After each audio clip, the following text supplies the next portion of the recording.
Hello everybody, welcome. Isn't Greece just a dream? The brilliant white buildings against the blue Aegean Sea. Ancient ruins whispering stories of gods and heroes. The smell of souvlaki on the grill. A place that captures the imagination. One of the most beautiful, most welcoming places on earth. The food alone is worth the trip. But what's beyond the travel brochures?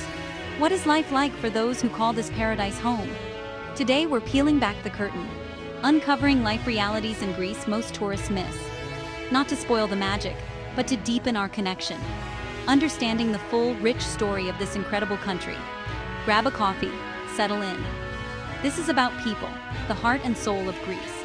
Meet the real Greece, appreciate its beauty on a new level. Let's go.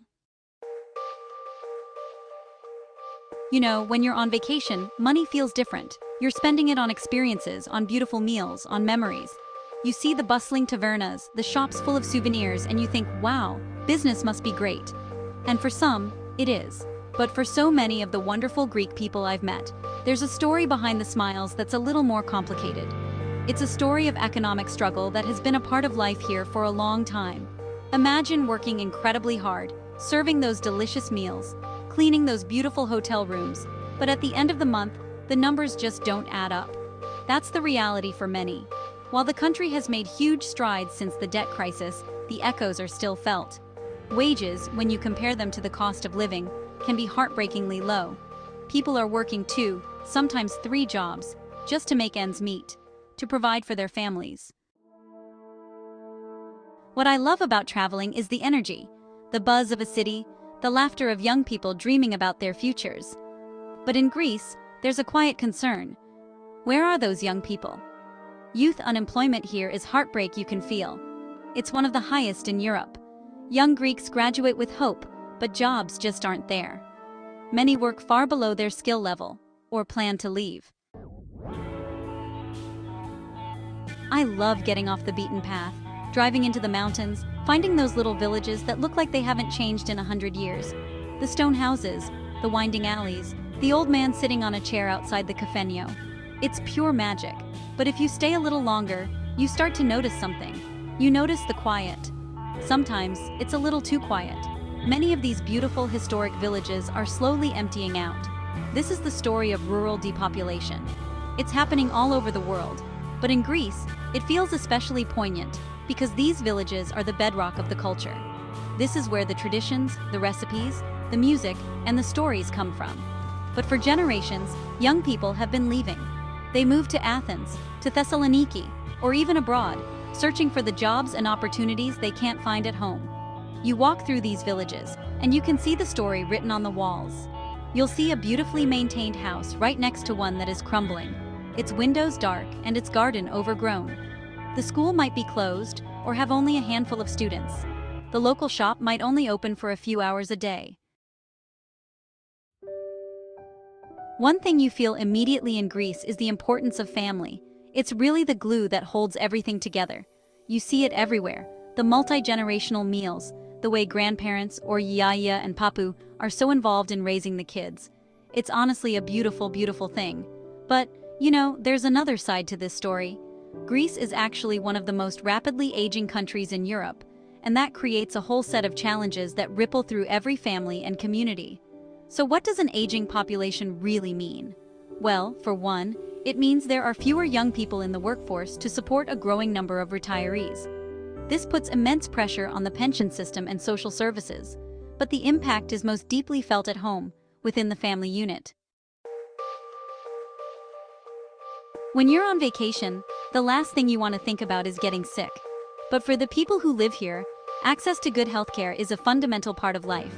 And in Greece, the public healthcare system, which was once a source of national pride, has been under immense strain for years now.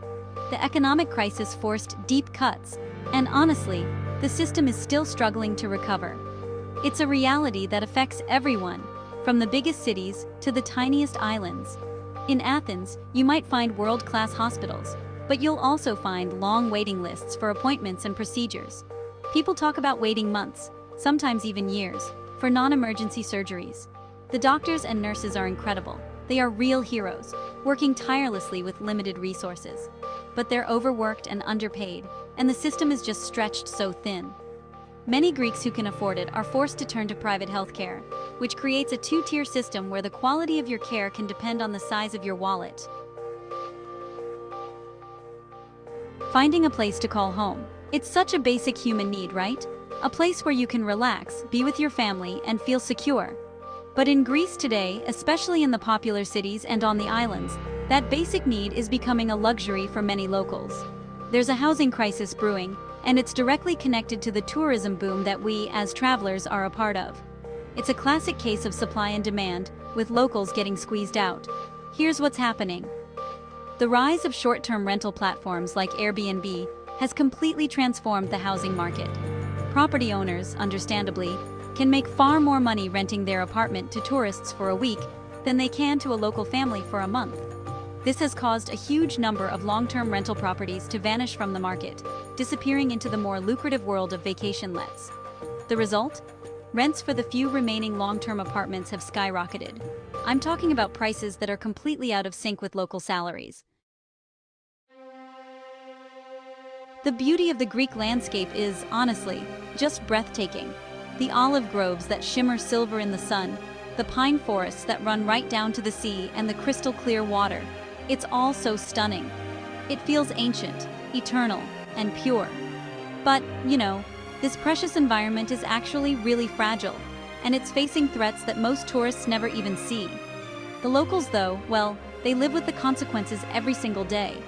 Issues like wildfires, water shortages, and pollution aren't just abstract concepts here. They're life-altering realities. Every summer, the news is filled with terrifying images of wildfires raging across the country. For a tourist, a fire might just mean a canceled excursion or maybe a hazy sky.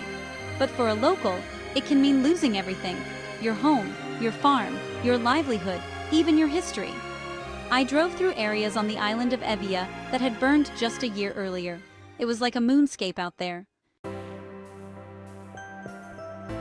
On a Greek island in August, the energy is electric. Every hotel is full, every restaurant is buzzing, every sunbed on the beach is taken. It's a whirlwind of activity and commerce. The jobs are plentiful, and the money is flowing. But what happens in November? What happens when the last charter flight leaves and the island falls quiet? For a huge number of people in Greece, their entire livelihood is tied to these few frantic months of summer. This is the reality of seasonal employment. Imagine your entire year's income depends on the work you can find in just 5 or 6 months. It's a life lived on a knife's edge. During the season, people work relentlessly, 12 to 14 hours a day, 7 days a week, with no time off. They have to. They are not just earning for the summer, they are trying to save enough to survive the long, quiet winter ahead. It's an exhausting, high-pressure existence. Then, the season ends.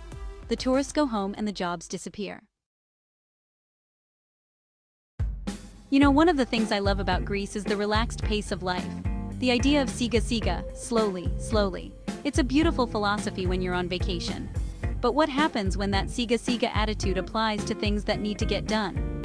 For many Greeks, daily life involves a constant battle with a formidable opponent: bureaucracy. It's a labyrinth of paperwork, stamps, and long queues that can turn the simplest task into an epic odyssey. Imagine you want to start a small business, a little cafe maybe. You have the dream, you have the recipes, but then you encounter the demosio, the public sector. You need a permit from this office, a license from that one, a stamp from another. Each step requires a mountain of documents, often with conflicting or unclear instructions. When you look around Greece, you are surrounded by immense wealth. Not just the wealth of the tourists, but the wealth of history, of culture, of natural beauty. The sun on your skin feels like $1,000,000. The food tastes like a treasure. It's easy to be seduced by this beauty, and to believe that everyone here shares in some kind of idyllic prosperity. But behind the stunning facade, hidden in plain sight, is the reality of poverty. It's not the kind of poverty you might see in other parts of the world. It's often quiet, private, and proud. So, there it is, a different side of Greece. Complicated, challenging, and deeply human. Next time you see a beautiful Greek island, remember the real people who live there, their struggles, resilience, and warmth. This understanding adds meaning, turning a vacation spot into a place you can truly connect with.